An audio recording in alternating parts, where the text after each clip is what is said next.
Not my problem. Not my problem. Now my goal is to just to give back to the community and do anything I can for CrossFit and the people in the community, you know.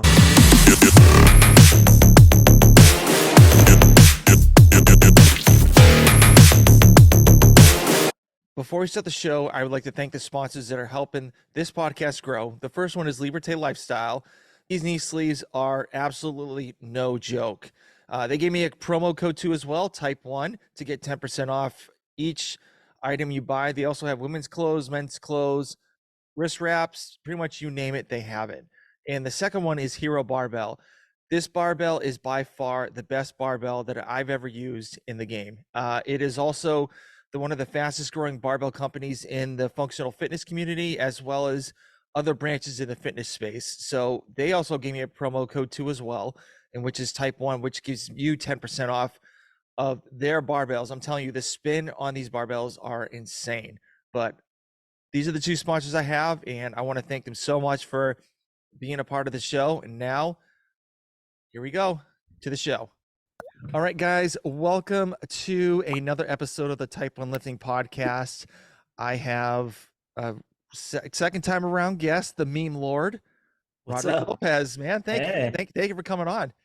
Heck yeah, dude. I'm stoked to be here. It's weird. It's like it's still getting dark super early. So I've got my light here in the background and it's only 5:30 over here, but already dark. I'm excited for it to be light outside again. Yeah. So was it a couple days ago that it kind of switched over from like the darkest day? And I think now it's coming back around.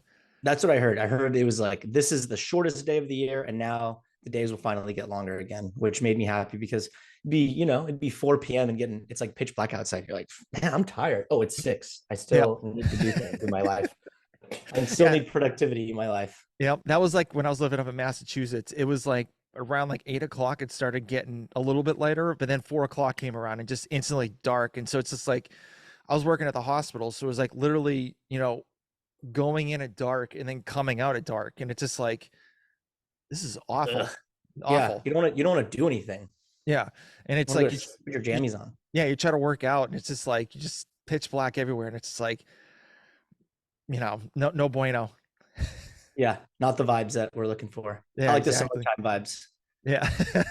So lots of things have changed for you since the last time we talked. So yeah, you sold your gym. Sold the gym. So, and I mean, you're blowing up on like Instagram, YouTube, especially on the shorts versions and stuff like that. And you're doing a lot of other things, but I kind of want to talk about you selling the gym. So okay. I did watch the video of you selling, the reason why you sold your gym, but for the people that didn't see that YouTube video, what was going through your mind, throughout the whole process, and how did it, the final ending be selling the gym?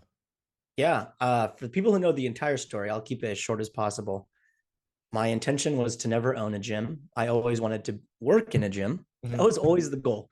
Work in a gym, do one-on-one training, also coach group classes because I absolutely love CrossFit, and was forced into owning my own gym. We can go into details if people really care, or DM me, whatever. I'll talk about whatever. And I got to my 3-year lease and I got an email from the landlord. They said, hey, are you going to renew your lease? And I had, again, because my passion was not in growing my own gym, it was exhausting paying the bills. I was essentially just hanging on to enough people to pay the bills at the gym. And I had hired an accountant about a year before deciding to sell the gym. And I had told him, I was like, I don't think I want to do the gym thing anymore. And I went on like an Excel document, put every single expense. And I do this all the time. I love money. I love analytics. I love looking at numbers. And I did all of that, wrote everything down. And I was like, how much do I need to net profit in my life to survive, to pay my mortgage and to buy food and insurance, like the bare minimum essentials of my life? What do I need? And when I got that number, I thought to myself, man, I essentially gave myself another job, a full-time job owning the gym. I wasn't profiting very much. So the number I saw to net, I thought to myself, I can make this happen with the content that I'm creating. I know I can. So I gave my accountant a call. I gave him a heart attack. I was like, I'm closing my gym. I'm going to do all this stuff. What? And I called one of the people I was working with and I said, hey, look, I've been doing your content for a little bit. Is there any way that you'd be willing to pay me a little bit more money or pay me some money for the, the people that I was just kind of trying out, creating content for them? Would you be willing to pay me? And I had a number in my head, but I didn't want to say anything because I wanted to see what they said. And they gave me a number, boom. And that first number already covered my bare minimum expenses. So I was like, okay, this is so I can keep this gym and essentially use it as a way to, write off more things. But I live, quite a few miles away from the gym. It was just a commute. I give myself another job. So once I had the number, and I actually called another one of the people that I was working with, and I said, hey, I want to do content, blah, blah, blah. They gave me a number. So I went from this idea of like drowning in bills, being just so stressed out about where my rent's coming from, where my mortgage is coming from, to, wow, if I close the gym, I will now net profit, double the amount I was at the gym with less driving, less clients, less time, and more of just creating. So that's when I made this. I went to the gym the next day and I told everyone, I was like, hey, I'm not going to have the gym anymore. I'm not going to renew my lease. My original plan was to not continue doing any one-on-one coaching. And quite a few people were like, you better keep coaching me. I'll be very upset if you stop. So I said, you know what? I can give you guys a day, 1 day a week. I'll for sure do it, but I can't give more than that. And if none of those times work for you, I'm sorry, but that's the only times I'll be able to do this. And it's always crazy when you have your entire schedule open, nothing works for anybody, but the second you close all your schedule and you only have these times available, they make it work. So everybody made it work. A few people, weren't interested in continuing, which was fine with me. I wasn't going to do it anyway. So I still have quite a few of my athletes there. I just I pay to use a gym instead of having my own gym, which cut expenses quite a bit. And now we haven't looked back. And that was, I gave the keys back, I think like the day before I got on the plane to the Rogue Invitational. No, the games, the day I was driving to San Diego, I stopped by the gym, gave the keys back, and got on the plane to go to the CrossFit Games. Wow. Yeah. So it looked like you kept some of the equipment, but did you keep all of it or? No, shout out to, I wish I knew the name of the gym. This guy DM'd me on Instagram when I mentioned, hey, I'm getting rid of some of the things, blah, blah, blah. And I had a pegboard that one of my friends named Dan made. And I didn't have a place for the pegboard. There was nowhere to put it up. I'm not putting it up at my house. And he said, hey, I'm interested in that pegboard. So I said, look, I'll give it to you for free, but you have to promise me that you put it up and use it because I've had it in my possession for 3.5 years and it hasn't been used. They said, totally cool. Then I got another DM and I said, hey, are you coming on this day to come pick up the pegboard? And they said, yeah, I'm also interested in the rig, this, 2 barbells, this. And I was like, this is like fake. This can't be real because this is almost everything that I was really stressed out about selling. The big items. Nobody wants a 15-foot high rig that has 4 pieces to it in their backyard.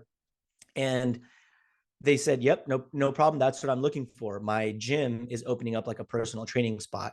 So they drove down with a semi truck a few days later and bought 80% of the big things that were really stressing me out. And they didn't haggle on price. They gave me exactly what I wanted, which was I took just like 20% off of what I paid for everything.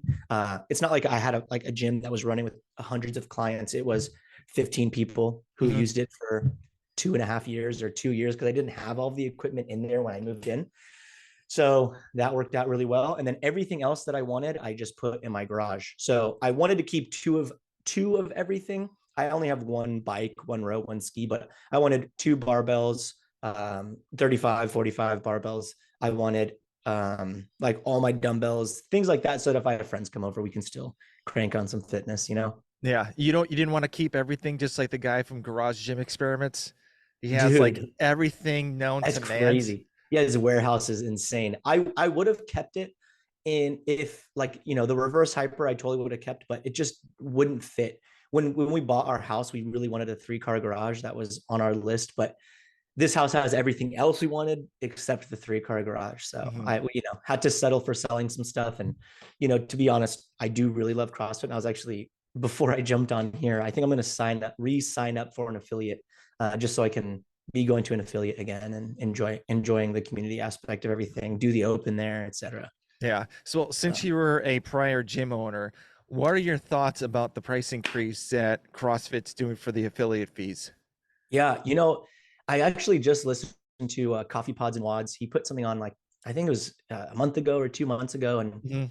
Greg from Diablo CrossFit was talking about how they haven't raised affiliates for a long time, and the resources available online are improving, increasing, etc. Which he was justifying for the increase in price. So to be honest, I only affiliated so that all my members could do the open, stress free. I love CrossFit, so that's what the reason I had affiliated. If I had to pay the increase, I would have paid the increase. And I actually have something in the works that I don't know, I can't talk about just yet, but we're going to help out an affiliate owner here this year. That's the goal. So Okay. yeah, to be honest, I don't really know enough of the nitty gritty. I never looked into it to go like, is this price increase good or bad? I'm not the one. I'm not the guy Yeah. to, Yeah. to give you the pros and cons of all of those things. I didn't affiliate to get any resources besides being like, I have a CrossFit gym. We can do the open. We can say we do CrossFit, etc. Yeah. Once you handed the keys over to the landlord, you're like, not my problem. Not my problem. Now my goal is to just to give back to the community and do anything I can for CrossFit and the people in the community, coaches, Yeah. etc.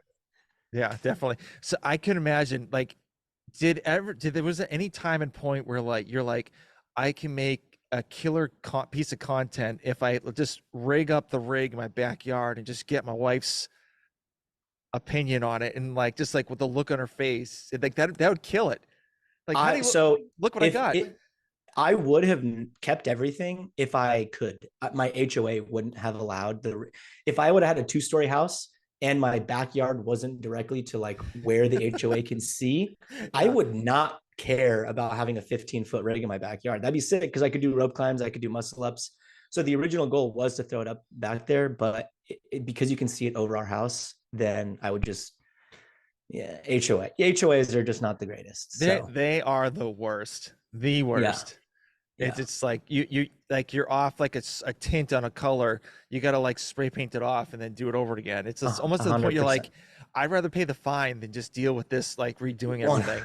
yes, yes. There actually, I have a neighbor whose backyard is actually below their, like, here's the fence and like there's a huge hill and then below, and they have the exact rig that I had at my gym, and they have like turf in their backyard. They have like sleds, everything.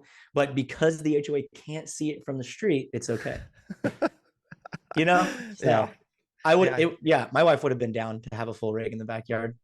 Really? Okay. Yeah, Okay. Yeah. yeah. My She's my very supportive of literally everything. Yeah, I can't. She's supported me throughout everything. It's ridiculous. I don't even know how, why. I'm like, I look back into the things that I did, and it's like I was coaching for like $1,000 a month, and I moved to San Diego, and we were just living with 5 roommates, and then all this stuff happened, and she's never batted an eye or even questioned what I wanted to go do. So shout out to her, big time. that's love. That's absolute Yeah, love. So true.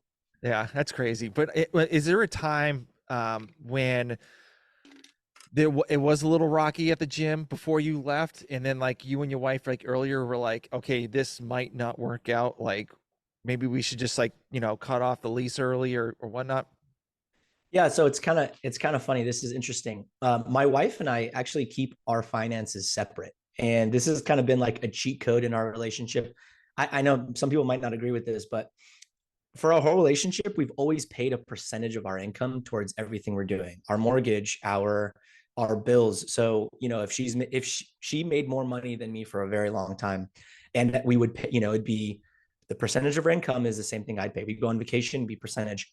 I'm very, very grateful that now I'm able to pay more, more of it because my income has increased. So really, any decision she makes with her money, it's like whatever she wants to buy, like a cool knife or memorabilia or whatever she buys. Amazon packages come, it's on her. And then if I want to have a gym and do all that stuff, it's on me. So all the equipment, everything, it's just, yeah, the support's there. And we very rarely have any arguments about finances, because we come together for the things that we do together. And then what Mm-hmm. you want to buy is whatever you want. And what I want to buy is whatever I want. Yeah. Yeah. I have to break it up real quick, but Michigan just Yeah. won. Yes. Yes. They won by I a know touchdown. nothing. I know nothing about football. So congratulations to you. I mean, I have to have one team that's actually winning because the Patriots are doing Okay. so bad. They're Yeah. 4-10. They're like the worst record in a very, very long time. And Yeah. finally Michigan like just got over the hump and now he's in the national championship. Nice. And I scheduled the podcast on Monday, and that's Uh-huh. when they have the championship game. Oh, you're kidding. And I'm like, oh God. And it starts You're at gonna have to 7:30. So move that around. yeah, we'll see what happens. Yeah. But anyways, so you said you cut the gym off and you started doing all this content creating. So when you said that, and like how many people did you reach out and did you get a lot of no's or did you get a lot of yeses? I just reached out to the people that have been supporting me since the beginning. Paper Shit Coffee, reach out to them. I reached out to my accountant too. I told him, I said, hey, like, is there anything that I can do for you networking wise? Getting people when we chatted initially, I was going to start doing a like regular CrossFit gym, have classes, etc. So that was the original goal. And then he had mentioned, he's like, I really want to get into the CrossFit space. I've already been an accountant for, on Wall Street. I've been an accountant for these businesses. I've been a corporate accountant. I've done all of this stuff. I don't want to do that. It's not what I'm passionate about. I want to work with creators. I want to work with athletes. I want to work with CrossFit people in the community. So I was like his first trial person. Like, can we make this work? So Mm-hmm. when I told him, I said, well, what if when we go to these events, I just introduce you to more people and you get to know whoever it is. Now I can't speak on the accounts that he does work with, but he definitely has gotten into the CrossFit space. So if there's any creators, athletes out there, um, check out Jonathan, the accountant, the fittest accountant. He's on my Instagram if you're interested. He's been a huge help. He's essentially like my one-on-one coach for finances. It's like, hey, here's my goal for finances. And then he just gives me a program to follow, the same as you would for the gym. So that, I don't remember the original question. Oh, okay. Reach out to my accountant, Yeah. CBG Nutrition as well. They were already supporting me. They gave me the blueprints, and I told them, I said, look, I can't promote your product if I don't know how it works and the intricacies, etc. So he set me up on coaching. He gave me the blueprints. I did it for quite a few weeks. Now it's been a year or almost a year of me using the blueprints. So with confidence, I can tell people like, look, this is what you're going to get with this nutrition coaching. And then I do create memes for him as well. And then I work with my real estate agent. In fact, I don't know. Some of the people have joined the real estate page. So I started, I wanted proof of concept for my actual like content creation. So at Paper Street Coffee, the goal is, like marketing, and we have goals and things that we're setting. And I just find content from the people who are posting. It's sometimes I will create my own content for them, but most of the time it's finding it. Whereas CBG Nutrition, it's I create the content and I post it as a collab. My accountant, it's networking and helping him get his message across to the right audience. And then my real estate agent, I told him, I said, hey, look, I can create memes the same way I do with Meme for Time, where it's entertainment and CrossFit education and coaching and being an athlete and being in this CrossFit like ecosystem. I think we can do the same thing for real estate. I want to see if it works.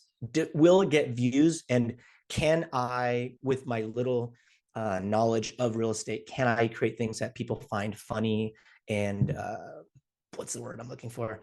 They not vibe with, like it makes sense in the real estate world, whatever. Yeah. So we started doing that maybe 3 months ago, and he's paying me to create the content stuff. So also fun fact, he will buy me a Tesla if that account gets to 10,000 followers. That was his like, hey, we'll pay you less than what you're worth, but if we get to 10K followers, I'll buy you a Tesla. So is that on Instagram or YouTube? It's on Instagram. It's called Don't Buy Real Estate. Okay. Yeah, Okay. that's the most fun one in my, like, obviously I love making memes for Meme for Time and creating this content, but that's the most fun to see a completely different world, but seeing the proof of concept that creating engaging, entertaining content with a description that is educational, it does work and can work in, any field that you do. Yeah. Yeah. And like I said before, your pages have been absolutely killing it, especially on YouTube Thanks. with the Thanks. shorts and stuff. So when did you get involved Yeah. with when was the time like that you were like, okay, I need to get involved in shorts? And did you see almost like a TikTok kind of vibe to it?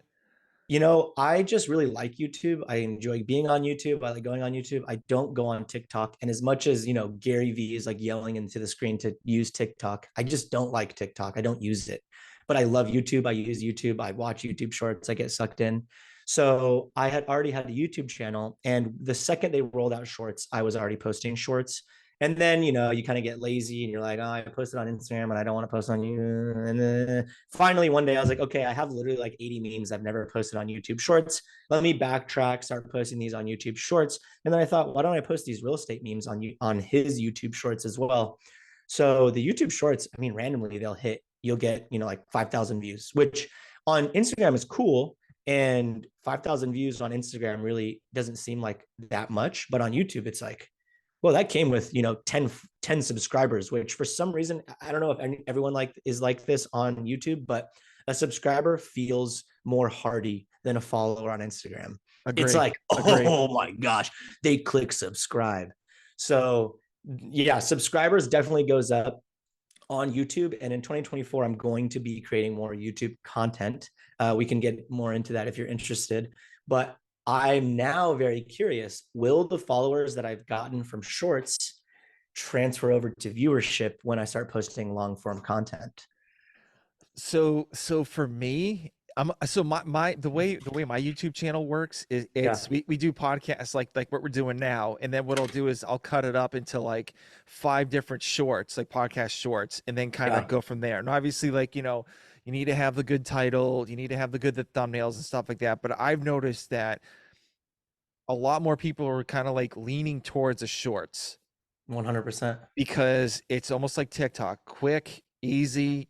You don't have to sit down and watch. But you got some outliers like, Sam Solik or like some other people that you can just press play and just kind of zone out, and just Yeah. kind of like listen on the side of like what they're doing. And like, great example, Savon. Savon does that too. He gets Yeah. hundreds and hundreds of people on his live feed, and I'll pop on it once in a while and I'll just work at the same Yeah. time. Just listen, right? Yeah, exactly. And it's like there's no need for you to watch the screen and anything like that. And also I've noticed my podcast there, I'm getting a little bit more views, but it's just like it's not as quick as it is in the shorts. Because Yeah. I have 2 shorts that hit over 1 million. Holy And crap. yeah, but it wasn't even me. It was like somebody else Uh in huh. the video. And so, but then I'll do like I'll have a couple other videos of me. I've hit like 25K, like in a couple other ones just with me on it. And Right. my goal is to average 1K per video Right. that I post. And if I have like, and it's weird because like I'll post at lunchtime at one point and it doesn't kick off, and then I'll post it back at like 3 o'clock. I'll delete it and post it, repost it with a different title. It doesn't pop off. I'll wait till like I'll delete it and then redo it at 6 o'clock. Same video for all three, Oh, wow. and the one at 6 o'clock just absolutely pops off for some reason. Wow. Interesting. So Yeah, I've never yeah. thought about deleting and reposting because I definitely have some shorts that did really well on Instagram, and then I posted it on YouTube and it's like 15 views. I'm like, oh, okay, whatever. Move on to the next one. Yeah, I don't I like I'll delete those and just repost them and stuff like that. And then Yeah. also if you go to the if you go to your view list, I don't know if you do this, but if you go to the shorts list and you press the edit button, and then like you have like all these details that you could put in to your shorts. And so that will actually gain more traction for audiences, because you'll have like keywords in the details, like links and all that stuff. And then you could do like YouTube, you have tags and stuff like and Right. all that jazz. And I mean, for me, when I didn't do that, the views would go down. But when I added all that stuff in, it would just shoot right up. Wow. Yeah, interesting. And I posted, was it last year? Last year I posted 365 shorts Oh, every heck yeah. every single day. Perfect. So Yeah, Consistency is king. and it's crazy. Like the 1 million views ones, Uh-huh. the subscribers kind of like almost went with the views. Like Right. 1.4, like it's like one episode, one video is like 1.4 million views. I'll have like 1,400 subscribers or like 800 subscribers, and then the next one was like 1.2, and then I'll have like another 900 on that too as well. Yeah. And then I had another one. It was I think it was a video from the Brazilian Championship or a competition. Uh-huh. The lanes were like really close to one another, and I guess this guy did like he was doing a bear complex, and so he put the barbell behind his back, and then he was ready to jerk it, and the guy in behind him lost control of the barbell, and it kind of like went onto the like the weight went hit his head while he was like jerking up, and everyone was saying like, oh, we definitely did that on purpose, blah blah blah, and like it was taking off like to the moon. It was like already Wow. at 700K, killing it, like all these subscribers, and then all of a sudden like YouTube dinged it saying, hey, we think this is, we think that this guy did this on purpose, and Yeah. then can you like, you could write a, you know We, you could write a complaint about it and say like, hey, try to get the video back to not being like a 18 plus related. And I was like, hey, the guy lost the balance of the bar, like, and so that's what happened. So I'm just showing what like can happen if you don't manage the barbell well. And yeah. they still were like, nope, it's going to be an 18 plus strike. And Wow. immediately when it wasn't like the return, like the reply email was immediately. I don't know Wow. if it was a bot or somebody else, but yeah, Yeah. they were like, no, you can't have that on there. And I actually got a ding too as well. I got one warning. So, cause That's the most it's frustrating. crazy, but That's the most frustrating part of social. yeah, but the thing was like, I kind of agree. I don't agree with it, but it was this girl that was on, a gymnast, like a circus bar, like a swinging bar. Yeah. And she flipped backwards and her pants got caught on the bar, and their pants like just came right off. Flipped And off. you could see her butt and everything like that. But like she had underwear on, but they're like, no, no nudity. You can't do this. It's Yeah. like making fun. I'm like, okay. So I literally deleted it, and they're like, you have a warning to like March 18th or some shit like that. On YouTube. Mm-hmm. Yeah. Yeah. That's the most frustrating. I've gotten striked on Instagram, and then it's like 4 months, and then they tell you none of your videos can be shown to anybody besides your followers. And you're like, well, and that's another reason why I started posting more on YouTube as well. Obviously, YouTube, you can get copyright strikes or strikes like that as well. But yeah, gotta diversify slightly. So if one audience disappears one day, Yeah. So frustrating. obviously you're a bit more of a big fan of YouTube like I am, but is it just like, is it almost at the point you just like you just want to just focus on one platform instead of going to all these different other platforms and just posting the same thing? Yeah, I just wanted to focus on Instagram pretty much throughout the year, and then I just started posting YouTube Shorts because I was like, all right, the content is going to be the exact same for Shorts. I might as well throw it up on YouTube as well because I do enjoy YouTube, and I do want to start posting more long form videos on YouTube eventually. So that was the only reason. Yeah. Yeah. But your gym, the closing of your gym video hit, I don't know where it was at now, but the time where I saw it, it was like at 10K No, I think views. 4,000 Oh, at 4,000. I swear I thought it was like 10K at the time I was watching Yeah. it. No, I think 4,000. I have a few videos that I mean, I used to post long form every day. I Mhm. used to do that every single day, especially like in 2021. In 2020, I'd post a video every single day. And again, I just recognize like, okay, where is my audience going to grow the fastest? And what am I enjoying the most? And it ended up being Instagram in 2023. hmm So you were talking about doing more long form content for YouTube. So what is Yep. that entailing for you, or like what are your plans for that? Yeah. When does this podcast come out? 2 weeks. Oh, perfect. Okay. So then my first episode should be up, and I'll just talk about it since you guys will see what the idea is. So I in the end of November, I went to the Wheel Wod, and these adaptive athletes are absolutely incredible. I was extremely inspired, and I came back just with the the most gratitude I've ever felt in my whole life. Just grateful for literally every possible thing in my life. And everybody at Wheel Wod was extremely grateful too. More grateful with having less than most, or being in a worse situation, or facing more adversity than 90% of the population. Mm-hmm. And that was extremely inspiring. And what sucked about Wheel Wod was there was quite a few athletes who weren't able to make it out because it's expensive and not a lot of these athletes have sponsors. It's hard to find volunteers for this event as well. And a lot of the people watching were family or close friends of the people competing, rather than other people who are invested in the athletes at Wheel Wod. So for example, I worked with Brett Palzer. I'm his coach. He's in seated 2. And I could talk about this forever because it was just what an awesome experience. But yeah, man, go for it. I kept thinking to myself, like, how can I help? What can I do? What is something that I'm good at that I can bring to the table? Judging is not it. That wouldn't be something that would I'm not a great judge. And coaching, I absolutely love coaching, but coaching is typically, a few people or one person.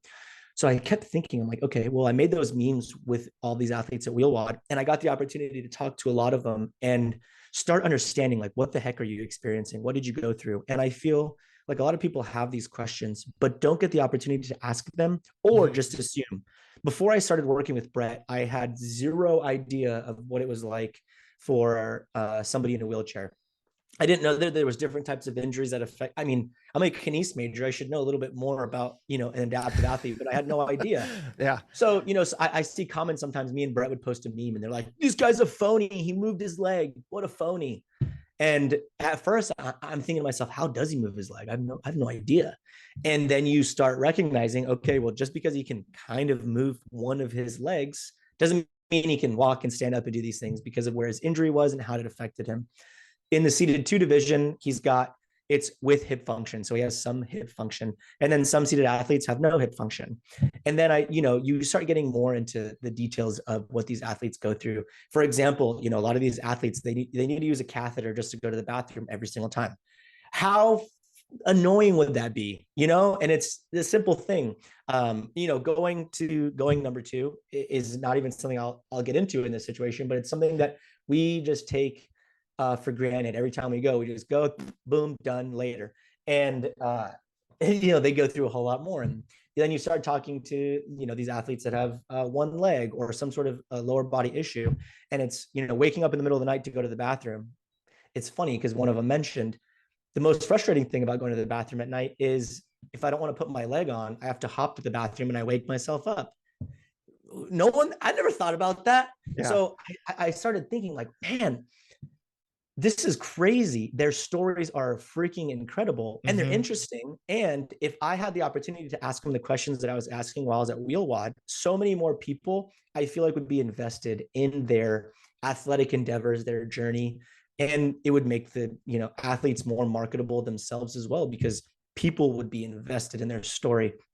And I have nothing against CrossFit Games athletes, but the adversity that a typical CrossFit Games athlete, they didn't have to relearn how to do their whole life because they became paralyzed one day, or because they, lost a limb or feeling, or, they live with, MS. One of the dudes I was talking to there, he's like, yeah, I woke up one day and I couldn't, he said, so the whole story was, I woke up and my leg felt kind of heavy. It was super weird. Next day, I had to really think about moving my leg. Weird. Next day, I couldn't walk and my arm didn't work. And I had to call the hospital and go to the hospital. And then I realized that I have MS, and I have no history of it, no family history, no nothing. Just woke up one day, boom, and now I have MS. And I told him, again, I told everybody when I was there, I was like, look, I don't want to offend you in any way, but can I ask questions candidly? I just want to ask what comes to mind. And everybody I chatted with was totally down. So this guy, I was like, hey man, what division are you in? And he's like, neuro. And I don't remember if it was neuro, moderate. I don't remember the moderate, major. I don't remember. There's another one, minor. I don't remember which one what he was in. And I was like, okay, you're in the neuro division. Why? You look just like me. It doesn't look like you have any issues exercising. Can you give me more details on, like, what brings you into this division? And he said, well, a lot of times after I work out, I can't control my body. It might feel like I'm on fire. Things happen, like I have like convulsions, whatever. And I said, oh, I think I did see you getting, iced down after that event. Can I record you the next time I see that happening? And he said, yeah, for sure. And it's crazy. He finishes this event, and he says it typically happens when he goes really, really hard. He's got to get dragged off the floor. He's, shaking like crazy, and he can't control himself. The entire medical staff is putting ice bags on him. But everybody at a regular CrossFit event would be like, oh my God, what's going on? Call the ambulance. Everybody here is like, yep. Yeah, he's good. He's good. Just looks normal. Look, and I have the video on my phone. I'm afraid to post it because I'm going to get tagged for something on Instagram. But if people would see the behind the scenes, the stuff that is going on, the reason these people are in these, divisions, it would help, one, bring more, more eyes to the athletes, but also more light to people who are experiencing the same, disability. Oh, I can do these things. I can go out and do this. I can do that. And, the question that I liked hearing the answer to most was, I was asking them, if you could go talk to yourself after you got this diagnosis, or, in Brett's case, I'm pretty sure his injury happened when he was 20 years old. What would you say to the person who was wheeling out of the hospital right after the injury? What would you tell them now? And a lot of them, the answer was like, it's going to be a tough journey, right? But there's so much stuff that you can do, more than you can even comprehend in your head right now. And while we were at Wheel Wod, there was also this little boy there, in a wheelchair. He just got his leg amputated. And it was very cool to see all these other, wheel athletes going to talk to this kid and being like, yo, man, it's going to be good. We know you don't have your leg anymore. But like, there's still so much to do. So, Equip Products helps these events quite a bit. There is a fund that I can't remember the name of the fund, but all of this just to say, 2023 in my head was the only thing I thought about was growing. It was very selfish, which is okay. I need to grow to have a platform to be able to have a voice or of any kind. So my goal for 2024 is giving. How much can I give? What can I do? And how can I use the platform that I have to do something that's fun and exciting, but and still help. So because the video should be out, I'm going to do a behind the scenes, raw, not a ton of edits, of day in the life of some of these adaptive athletes, so people can see the things that they go through, the things that they experience, what life looks like with that disability. Just kind of like old school Savan videos of he shows up to Rich Froning's house, opens the garage, and it's like, what's up? What are you doing? This is the workout I'm doing. This is what I'm about to eat. And just chilling, and you get to be in that person's home and get to know them. And then here's my favorite part.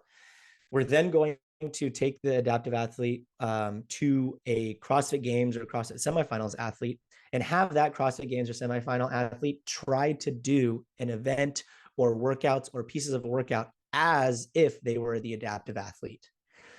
And then, talk to the camera and tell them their experience, so people can really understand how freaking hard it is to do a lot of these movements and or any of these things that they do with the disability.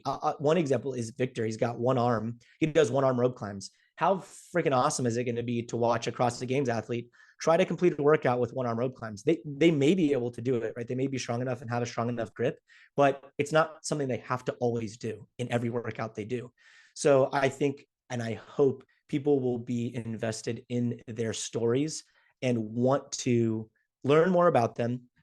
And we're gonna raise money for that fund through my real estate agent. He's already told me, he said every sale we get the entire year, we're going to donate a percentage to, I should just look up the fund real quick, to be honest. The fund, and the fund is going to, yeah. So the guy that you interviewed, was that Brett Horchar? Is it Horchar? Are you talking about Brett with MS? Yes. Yes. Yeah. That's Brett. But then I'm also talking about Brett Palzer, who's a seated athlete. Oh, okay. So I actually interviewed Brett MS with on my podcast, and he actually said the amount of hate that he gets, that people just talk shit about him, like saying like, oh, you don't have this disease, you're perfectly fine, is like so much. He gets like a lot in the comments or like DMs and stuff like that. It's insane the amount of hate that this guy gets for a disease that like no one else really sees except for him and like everyone else. Right. What's crazy too is I talked to another lady with MS, and she mentioned that they have to do essentially chemotherapy drugs every 6 months to hold the progression of MS, which again, I know nothing about any of these athletes, which was interesting to go to this competition and really learn. And again, everyone was very open and just talking about their experiences and what they go through. The fund is called Team Sum Assembly Required. So that's the idea for 2024. I want to try to do at least one of them a month, meet up with one of the adaptive athletes and do that. I have 2 lined up so far. Hopefully the first one does good, and these will be long form videos on YouTube. And in the description they'll be telling people exactly what how to support, what you can do. And then obviously I'm going to try to convince Paper Street Coffee, Podium, everybody that I can think of to go to the event. Podium was actually there this year, which was cool. Awesome. And just if we can just get more the bigger the brands we can get as well from CrossFit to the event, the more likely I feel like people will show up. Even if it's like, okay, well, I want to go try on these clothes. Well, I'm here, I might as well watch some of the events. My wheels are just turning on. How can we get more people here to support these athletes? And then I was talking to some of the blind athletes, and I told them, I said, how the heck are you guys not sponsored by sunglass company? You are literally wearing sunglasses 24/7. It doesn't make any sense that a sunglasses company would not hit you up to sponsor you to wear sunglasses. You'd be wearing them all day long, you know? Yeah. So yeah, that's the goal, 2024. Yeah. You got to hit up Goodr or like Blenders or something like that to get those guys to sponsor some of those people. I'm hoping once we get the ball rolling, people will see it and be interested in donating. I mean, because this fund, it's a 501c or whatever they call that. They can get a tax write-off, and I know some of these companies need the tax write-off. So why not kill 2 birds with 1 stone? Get a tax write-off, also help these athletes get to these events. The more athletes we can get to these events, the bigger each division is. And let's be honest, nobody wants to go to a competition and you're the only person in your division, or you're the only of one of 2. You want to compete. You're there because you enjoy competing. You want every single person in that division around the world who made it to the competition to have the ability to show up. So yeah, definitely. let's get them the ability. And the awesome thing is like you said before, people with these disabilities love to talk about it. Because like including me, I'm a type 1 diabetic, but like I'm not like living the way that these people are. But there's a lot of people that need to get educated on diabetes, MS, or being in a wheelchair, or like losing a leg. And that's Debbie, since you're doing that's awesome to at least get some of them exposure to show people like what it's really like to be with these situations. Yeah. Like one random example too is Brett had to change all of his door frames in his entire house. So he had to spend like tens of thousands of dollars when he moved in so his wheelchair could fit through it. I don't think about these things, Yeah. I don't even have to think about these. I don't have to think twice. I get an Airbnb and I don't think twice. He can't get an Airbnb. He's got to go to a hotel that, ADA accessible, or his wheelchair can't fit. Yeah. That's crazy. That's crazy. My mind was blown. So I hope people like the stories. I hope I can do that justice, and hopefully you can raise some money. So I have a funny story. So when I was a trainer, I had a 18-year-old girl that had MS. And so she was kind of like weak on one side of her body. So we would do certain workouts, and it would like be like a lot of stationary machines because her knees would come in and like walk like that, like, walk with her knees in. And like, she wasn't really that coordinated sometimes because she'd be in a wheelchair majority of the time. And so there was one time she killed it on a couple of these machines, and like I never let her have a wheelchair while we were training. Like never. Like I'm like, you're walking everywhere, so don't worry about it. Yeah. And I'm here too. So I think we were doing bench pressing or something like that, and then she's like, I'm like, you actually killed it today. And she's like, yeah, I made this machine my bitch. And then she Yeah. got up, turned around, and one of the legs that was sticking out stripped her, and she fell right on the floor. And she's like, well, I guess this machine, I'm still the machine's bitch. And I was just like, Yeah. yeah, yeah. Yeah. I mean, yeah. And That's then, awesome. and then there was another time she was applying for a movie theater position. And Okay. so she's like, they have to lift about 30 pounds to Okay. get to some certain areas. And I was like, okay. So what we were doing is I was pretending I was the manager, and she was holding a med ball, and she would walk from like one side of the room to the other. And I'm like, oh, hey, Katie, do you mind? I'm a little busy right now. Can you pick up this med ball and pick up this trash bag and bring it over to the trash can? And Yeah. she knew it was getting a little hard for herself. And so she's like, Tom, I don't think I can. I'm really busy myself too. And I'm like, well, so I'm like, no, you're picking it up and going forward. So I got her the 30-pound ball after we did a Yeah. couple of pats on it. And she picked the 30-pound ball up, and all the weight in front of her she fell right down on the ground. And I was Boom. just like, okay, I think we're done. And she's like, yeah, that's a good choice. Yeah. Yep. But it's crazy, like the amount of stuff they have to go through, and especially with her too. She, like, even when she was looking at colleges, she's like, okay, how am I going to get my wheelchair around? Or like, Right. where, are there a lot of hills? Are there, certain places, I have to, not be around? And like, are there dorm rooms that are on the first floor that I can go to? Is there an elevator if I have to go to the top floor? Right. All this stuff. It's crazy. Yeah. They had the best sense of humor of any group of people I've been around as well. Oh yeah. So Yeah. Well, that helped. her parents just gave, like, they get away with murder. So like she'll be at a store and there's like a long line. And so what they'll do is they'll stay in the line and saying, and like, then the mom would be like, oh, I forgot something. Let me go get, and she would still shop more because she knew she had to, but her daughter was in the line. She's like, oh, my daughter has MS. Can we like just stay in this line? And I just need to go something real quick to come back. Yeah.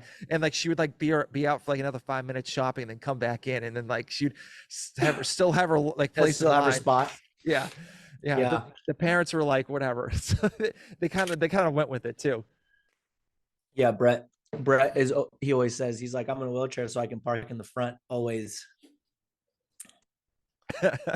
So I did see a lot of the memes that you did at Wheel Wod, and Yeah. they were absolute gold, especially with Thank the you. one with you spotting your client, and then Yeah. the owner of the Wheel Wod was like beating him. Oh, And yeah. then Kevin. then Kevin, and was it Kevin Ogar, I think? Kevin Oger. Yeah, yeah. Yeah. So he was like beating him, and so you're watching him, and then he turns around and goes down the lane, and you fucking bull rush him and just slam him down the Yeah. ground. The best part about that meme was, so I told Kevin's been telling me since we met, I want you to push me out of my chair.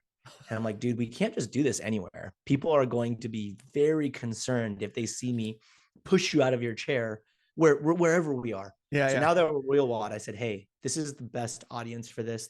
They might not be as concerned with your well-being because they don't like you very much for programming the workouts. So he said, I'm super down. Let's do it. What do we do? So I planned it. Then we had Brett and Kevin, doing the wall balls, and I needed the person, Kevin's wife, to yell and scream like, go, go, go, go, go. So the second we did that, an event had just ended, and everybody was kind of like looking at the lanes like, who are these? What are these people doing? And then they saw us like setting up the mats, and then they saw me practicing tackling Kevin. And then everybody got real interested on what the heck is going on up there. So when we started cheering, everybody in the audience ended up starting cheering too, just to kind of get the vibes going. And then the MC was, oh, this is, a meme. This is a meme for time. He's going to be making this, blah, blah, blah. And then I just absolutely wrecked Kevin, and everybody is cheering and laughing and thinking it's hilarious. And then we did it again because the first video that we got wasn't super clear. So we did it twice. And then after walking around, everyone was like, man, you don't know how bad I want to tackle Kevin. So everybody was just envious of that I got to just absolutely mash Kevin. Mhm. So he enjoyed it. Everyone else enjoyed it. And I thought that was like such a funny meme. Yeah. So which one out of all the memes you did, which one was that like your best one, or was it like another one that was like a close second? I think the stealing legs was number one. I like I that one. That stole was a good I one. stole Yeah. some I stole some legs, and the educational portion was, showing people like how much these legs are and how typically the insurance doesn't pay for it. They need to get grants, and the grants can take time, and Hmm. so essentially you're going to be in the hole for 50 plus grand if you want a leg, and it's not like one leg's good for everything. You need a leg to do other things fitness wise. It's like it's just another thing that people don't typically recognize, and putting your leg on for everybody isn't just like boom boom on off. Some people have to like rub alcohol on their leg, and they have to like suction cup their leg, and they got to do this, and they got to pull this up, and then it gets sore, and then you got to cut in there, and then it's like, oh my gosh, Yeah. Yeah. so much work, dude, just to stand up. It's crazy. And that other one you did, the Tom Miazga, Oh yeah. that was Yeah, hilarious too. he's such a good dude. He's so nice. And it's funny because Brett is in the same division as him. Hmm. And you want to be mad at him for beating you, but he's too nice that you can't be mad whatsoever. And he was super down for the meme too. And so he's got cerebral palsy. So he says he walks around his house, but when he stands up, his legs are like, nope. So he said that when he did some sort of test, it was essentially like one of his steps is the same energy as 9 to 11 of our steps. Damn. So the energy it takes him to do one step. So he says he's in his wheelchair, like when he's out and about, and then when he's at home, he's usually not. So that's another situation where people might see him in a wheelchair and then they see him stand up and they're like, oh, he's a phony. No, it's just not how it works. You can't go through your whole day walk barely, like he wouldn't be able to hold anything, like a glass of water, it would just spill all over the place because you know Yeah, yeah, so yeah. So I making yeah, so Katie, the client that I had, so I forgot she didn't have MS, she had cerebral palsy. So that's okay. how I totally forgot about it. Anyway, but yeah, Tom was telling me like of like his central nervous system would be fried. Like he did a back squat at one point. Yeah, I think he 300 did. pounds. Yeah, yeah, that was it. And so I guess his central nervous system was like so fried that was like almost his workout for like the whole day. Yeah, Just he getting to also that. yeah, he was also mentioning that like one of his legs is shifted slightly, so squatting and things could have like some detrimental effects to his back. And then if you watch Wheel Wod, they posted it online, you can see the harder he's going, like his legs are going crazy. He's like standing in there, and then you see Brett, and Brett's legs when his legs don't shake, but his legs start shooting up and like going all over the place. He's benching, his legs are extending and turning, and so yeah, it's Yeah. crazy. So with your client, so Yeah. how much did they have to pay just to even get there and get a hotel room, especially a specific one for them is and Yeah, like and even man. with the prize money, I don't think that the prize money is even nowhere near Yeah, the no. the amount of that they pay to get there. So I don't actually know how much Wheel Wod cost, but he told me that Wadapalooza, everything included, almost cost him about 5 grand. So, and it's not Jeez. like the prize money is not 5 grand, even if you win. So it's like they do it because they love it. Uh, so hopefully we can create more opportunities so that they can do it, love it, and also not have to spend all their money to get there. Yep. So I know you were talking about earlier, you've been to Rogue, you've been to the games. Actually, you went to the games, you've been to Wheel Wad. I think you were in Wadapalooza last year. So Yep. you've been to a lot of, festivals, or competitions throughout the year. What has been your favorite one, and um, what could make it better for Oh man, people? that's a good question. They all have different vibes, and there was parts of each that are really fun. Wadapalooza was last, so 2023, a year ago. Wadapalooza was kind of the first time I had like a group of people that I was hanging out with instead of just me and Dominic in a hotel room by ourselves. It was cool to have friends. It was nice to have friends. And everybody at Wodapalooza is pretty chill. Nobody is super serious. The season's kind of just starting. Nothing's really going on. And it's very laid back and chill. So that was probably the most laid back and the most fun I had overall. Then we went to semifinals. Semifinals was cool too, but again, that's more serious. People are really stressed out, and athletes are really stressed out, and brands are stressed out because they just paid a bunch of money to have a booth here. And so it's nice to see your friends, but those are definitely more challenging to create content at and get people out of their shell. Rogue was pretty fun, but it seemed more low key than Wodapalooza. Wodapalooza seemed bigger. There's more athletes, I get it, but Rogue was it was a good place to create content. Again, people aren't super stressed out and they're totally down to kind of just do whatever. And then Wheel Wod was like way fun in a different way, where everybody just has a really good sense of humor. Everybody jokes around. And because there wasn't so many people there, it's just, you kind of just get to know everybody and have really good conversations where you might not get to have those conversations other places. What would make them better? Man, I'm not a huge critic. I'm not good at that. I'm not that guy who's going like, let's change these things or let's do this. I'm not good at doing that is all. I'm not so critical of knowing how to do that. Somebody, I mean, Hiller could help us. He could for sure tell us exactly what will make it better while he's there. But he's really good at that. Like, that's what he's freaking really good at. I am just living in fairyland, and I'm like, this is a great event.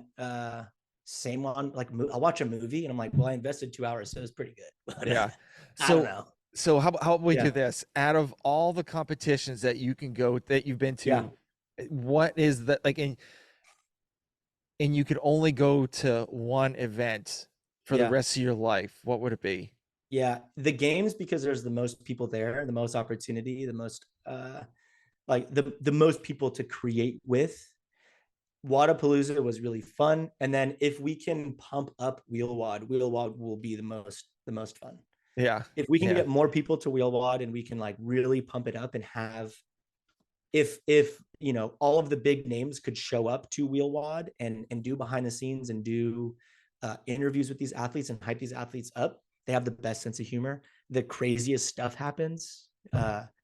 It's not people just passing out. There's like people shaking over there, and this person, has one leg and they took their leg off and they're doing one arm rope. It's just it's crazy. Yeah. Do you think that with people not really following too much of the disabilities and stuff like that, do you think that they just don't quite understand of like, okay, which one's a seated one, which one's a seated two, or which there's nobody's really putting it out there that I know of. Again, we fell in love with Rich Froning and Josh Bridges and all that because Savon made those behind the scenes video and you felt like you knew him. Dan Bailey and Rich Froning were hanging out at home and you felt like you knew Rich Froning and Hillary and like everything they were doing, and Jason Khalipa and Nico Salo, because there was a camera with them and it made you feel close to them. So when you were interested in what the heck they were doing. What is Camille doing at home? You remember those videos? It's like Dave Lipson and Camille at home pushing a sled, and she's mad because he's yelling and all this stuff. So it's just teaching people about the people. It's regardless of the disability, just these people, if they could be more known, I think people would be more interested in seeing what they do. All right. So, are you going to Wodapalooza this year? Yep. So, what's the game plan for you going? Yeah, game plan. Help Paper Street Coffee as much as I possibly can. I will be giving something. Oh, this is going to be after Wodapalooza. I'm going to be giving out some like patches, some cool patches instead of stickers this time. I'll go up to people and be like, "Hey, do you follow me for time? If they follow me and they're on my broadcast channel, they get a patch." And I'm gonna find somebody who just is a cool people, and we're gonna go do like a shopping spree or something somewhere. All right, just try to get back to people and help out the people that have helped me. Yeah. So are you still staying with Travis and the rest, Gabe and the rest of the guys in the same house this year? Yeah, the homies. Yeah, nice. Those guys are my homies. Those guys have, like, before I was doing anything, they were already supporting me. Very cool, very cool. And Yeah. I did see the Savant episode where Gabe showed his actual physical store, and Yep. actually a picture of you is in it. Heck yeah. So Yeah, that's from the CrossFit Games. yeah, did you see it at all, or did you see the picture? I did see the picture. I did. He was asking. So we have it's everybody who works for Paper Street. There's like a few of us. It's me, my sister Paulina, Gabe, and he had asked like, hey, is there any pictures from the games? And my sister posted that one that you guys saw in the shop, and he's like, oh, this one's perfect. It's going up. So Nice. that's pretty cool. Gabe has. Yeah, I can't speak more good thing. Man, I've said so many times this. You have to cut up all of them out. it's okay. Gabe has helped me not only give me confidence to keep creating content, but he's just overall an incredible dude. And I can't, I want to, every part of my being just wants Paper Street Coffee to just keep growing and getting better, just because of how good of a dude Gabe is. I mean, obviously the coffee is incredible too. Hmm. And yeah, so Yeah. shout out to Gabe, Paper Street Coffee. I can't say enough good things. Yeah. So it's almost like you want to give more effort than you're paying. It's almost like getting an affiliate fee or something like that. Like say, hey, buy this product. You want to be like more valuable than that promo code that they're, giving you for a percentage. Yeah. I just, yeah, I want them to win. So this is the part. It's really hard to find people who want you to win as much as you want to win, and these are the hardest people to find. And it's been really a huge challenge throughout my 20s. It's like I thought I had people around me who wanted to see me win, and when you start winning, you really find out that a lot of people don't want you to win. They don't want you to do better than them, because you start doing better than them, and all of a sudden they start acting weird or whatever. And the group of people that I've started associated myself with throughout the last few years, I'll win and they want to see me win. They are so excited to see me win. And nothing makes you want them to win as much as when they're stoked for you to win. I hope that makes sense. No, I got you. Yeah, So definitely. the group of people that I'm with, I could call them and something good could happen to me and they are genuinely excited. I could call them and something bad happened to me and they're genuinely concerned, and vice versa. These people will call me and it's like, I will do anything you need me to do because I want to see you win, because you deserve to win, because you want everybody else to win. You're not the person who goes, F that person for doing that. No, just win. I don't care what that means. You do you. Let's help you get there. But there's a caveat, right? You have to work hard and you can't be somebody who's lazy. And that's Paper Street Coffee encompasses all of those values.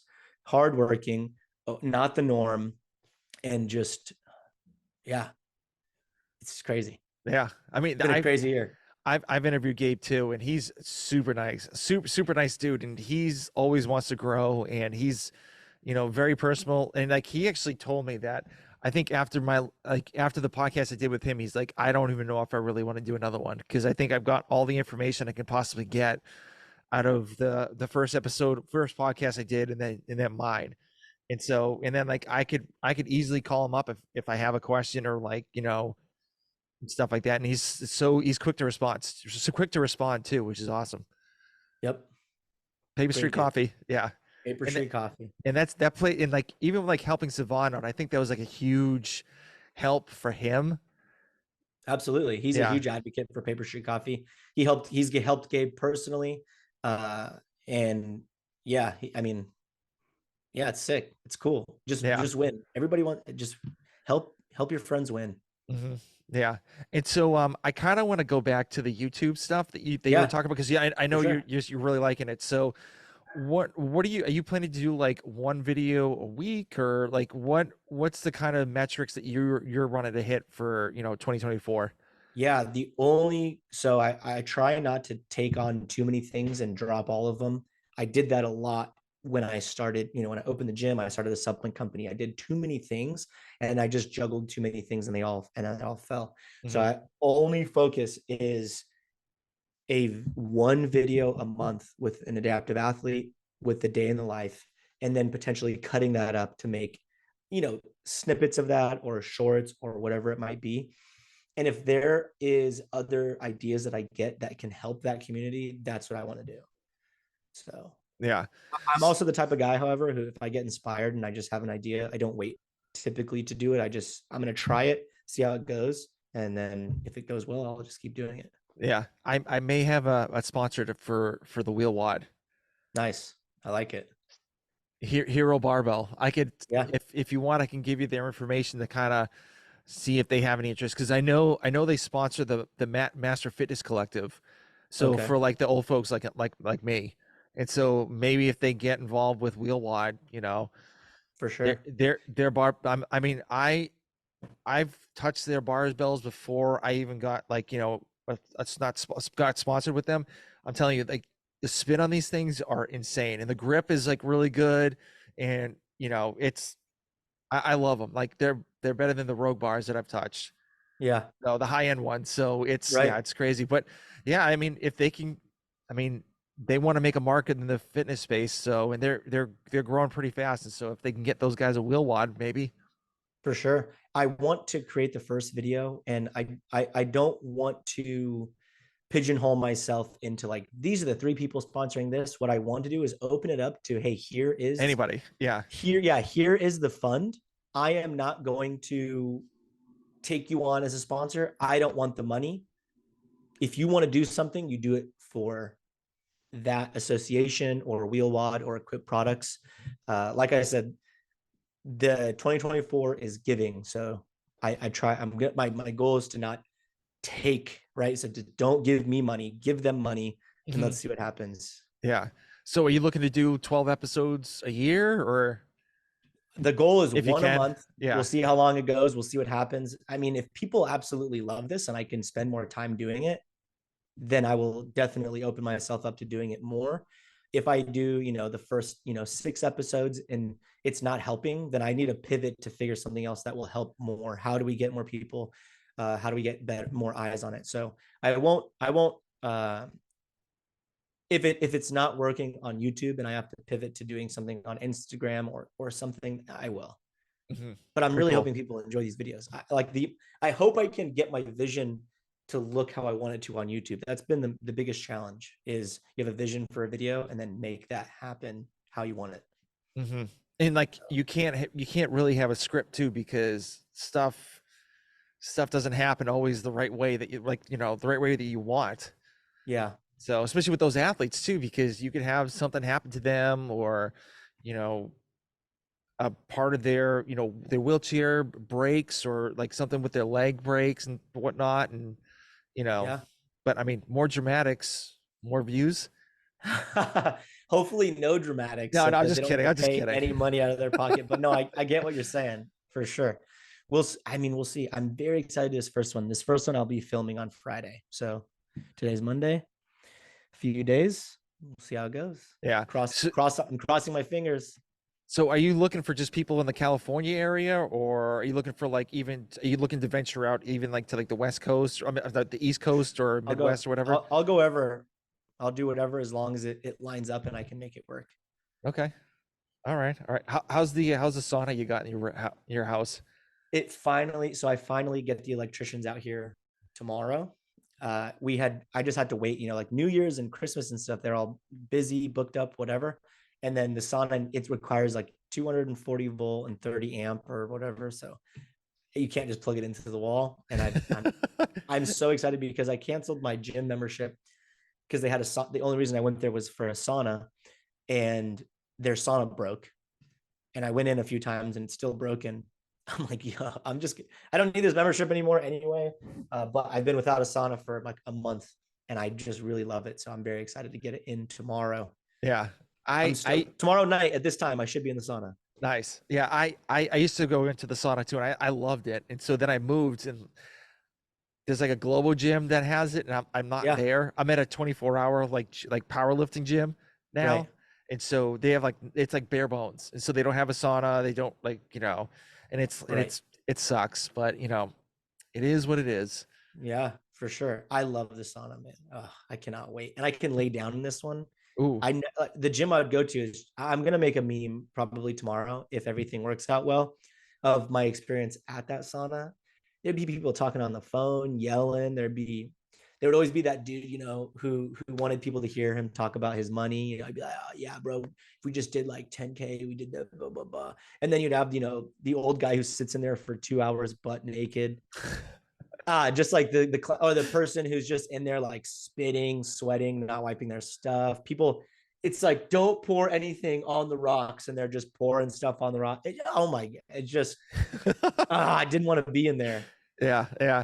Have you ever this guy that I follow, his name's is I think it's Eric Heinrich or something like that. Eric Hinman, Yeah, Hinman. That's it. I'm sorry. great guy. He's all about the sauna, and he has Oh like yeah, this like huge sailor hat that he puts like snow inside of it and just like kind of yeah. sits on top of his head. He's a great dude. We made a meme 2 years ago at the CrossFit Games of trying to keep up with Eric Hinman, because that guy he's like a volume junkie. Yeah. He just can do all of the things. So yes, he's the one who inspired me to get the sauna in the backyard. One day we'll get the automatic cold plunge thing going, because I have an ice barrel. I just don't buying ice every day. I would literally be poor in a few, like 2 months. It's expensive. So once we'll get that hooked up, I want the backyard to be my oasis, my recovery oasis. Yeah, So shout out to Eric Hinman. like palm trees and like Yeah, flamingos and stuff like that. 100%. I mean, I live in SoCal. Let's throw some palm trees up. Let's do some twinkle lights on the palm trees. We'll have the sauna back there. It's gonna be awesome. That's awesome. That's awesome. So we're getting close to the end, so I kind of want to Okay. go over the rapid fire questions. It's not rapid fire, so you can take as long as you want, pretty much. So I know you kind of talked about this in the beginning. So what are your goals, since it's the new year, and happy new year, by the way. Thank you too. So what are your goals for 2024, other, like personal wise? And I know you said this is like a year of giving. So what Year are of the giving. what are the other goals that you have in mind? Yeah. That's it. That's my only goal. Is so have you heard that the Dwight Schrute quote? He's like, the Dwight Schrute quote when he goes, I think when I he's like, what the heck does he say? Um, when I think about doing something, I think, would an idiot do that? And if the answer is yes, I don't do that thing. Just instead insert like giving. So this year was growing. When I think about doing something, is it going to help me grow? If the answer is yes, I'll do that thing. So this year it's the year of giving. If I think about something and it will help to give more, I will do that thing. So that's literally the only goal. I will still be posting a meme a day, and that's it. So I've always had a number in my head of how much money I'd like to make a month, and we're very close to that number. And once we go over that number, I asked my accountant. I said, would it be dumb to give once I hit this number, just give the rest to doing stuff that I like to do for other people or whatever? He's like, no, it's fine, we can do that. So getting my real estate agent within this to give back to Wheel Wod and do that's the only goal. Can we Okay. make it happen? We'll see. All right. All right. Do you have a favorite book that you like to read lately? I haven't been doing a ton of reading. I listen to Elon Musk's newest book. That's pretty insane. Yeah, I can't think of a book on the top of my head. I mean, there's books that I've read that have definitely helped me be the person I am. The top ones people always say is like How to Win Friends and Influence People. Incredible book for relationships. Mhm. The War of Art is something that I've taken quite a bit of inspiration from this year. Those are the two. People who are struggling with things. If you've never read the book called Resilience, I really like that book too. I read that one quite a long time ago. Okay. Okay. Yeah. Awesome. Yeah. I read this one. It's called oh my gosh, I'm literally just read it. It was like heroes on YouTube. Mm, And so it kind of talks about it talks about going like the trunk of the tree is what your main topics are, like what you are. And so then you got to kind of go branch off and go really branch off to like just the tip of it. So and then like you may have a leaf or whatnot, and so you kind of say like, okay, I want to, show someone how to do a thruster. Okay, what are the most like, and then you can kind of like niche it down to, mm. this is how to master the thruster, doing this like one movement in the thruster, like kind of like niche it down to get more views and get more, leads, and then it could lead to, something else, like getting another client or whatever your goal is. Right. So, and the guy said you need to post about 5 episodes a week on those like very, very niche topics like that you want to talk about. Interesting. Yeah. I'll send you the book. It's Yeah.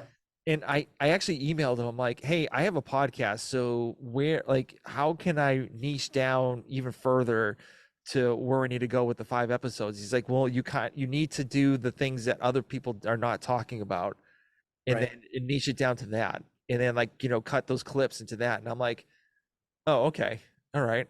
So Yeah. it's interesting. Interesting. It's a good read. The last time we chatted, you recommended Logic's book, Yes, and I that did listen to it. yeah. That Did was you like it? crazy. I recommend it to. I have a few buddies will always exchange audiobooks to each other, and it's random. When you get a random text Wednesday at midnight, and it's like, any book recommendations, and you'll shoot it over, and then I've got maybe like 4 or 5 people that I do that with, and I sent the Logic one, and they were like, "This is crazy, Yeah, super crazy." I was on the beach reading, and I was so tense the whole time, like just like nervous Yeah, from like all the stuff that went through his life, and how he would not drink, and how he would like not do any drugs, and he get like nervous breakdowns and anxiety because of like, pretty much his dad and his mom and stuff like that, and yeah. the shit he had to deal with. I'm like, oh my God, like I can't imagine living like this. He also came out with a fiction book, and my buddy listened to it, and he said it was actually really good as well. Really interesting, random. Is it a space theme? Because I think he I likes don't outer space remember. stuff. I don't remember the theme of the book at all. He just had mentioned. He said, "Hey, when you told me about Logic's book, I accidentally downloaded the book you wrote, not the book about him." And now he listened to the book about him as well, and he's like, "Yeah, the other book, I do recommend it. It's fiction." Okay. All right. Yeah. Yeah. I lately I haven't been reading a lot of fiction books because it's just, I don't know. The last one I read was Toys by Robert Patterson. Mm. It's a really quick read and a really good book. It's like James Bond and Jason Bourne together. Oh, gotcha. So it was really interesting reading that. So I think I finished it in like 2 days. Yeah. So I was on The like last. I think it was like on a deployment or something, like not a I was on a deployment or like training, and so like, we had a lot of downtime. So I would just sit there and just read the whole time. Yeah. I think the last fiction book I read was Gray Man. That was crazy. I've never read that. Yeah. I think it was supposed to be nonfiction, and then he came out and was like, "No, I did never do any of these things." All right. Okay. Yeah. Yeah. Interesting. So next question. Yeah. Do you wear your weight belt over your shirt or under your shirt? I don't usually wear a shirt. Well, that's true. Mostly it means you're shirtless. So okay. So Yeah. it's no shirt. If I'm wearing a shirt, it'll be over my shirt. Okay. Yeah. Okay. I like the shame belt myself. So because if I'm doing like a lift or something like with a t-shirt, I don't want to feel like tight or whatnot. So I don't know. That's just my preference. Yeah. Yeah. The only problem is that the weight belt stinks like really quick from all the sweat. Really. Yeah. I'll wear my weight belt for like 2.4 seconds, and it's been used, I don't know, 15 times. It's like brand new still. Okay. All right. Yeah. It's not on often. Okay. So next question. So let's just say it's your last day on Earth, and how do you want people to know you as? This is not a rapid fire question. Yeah, I know.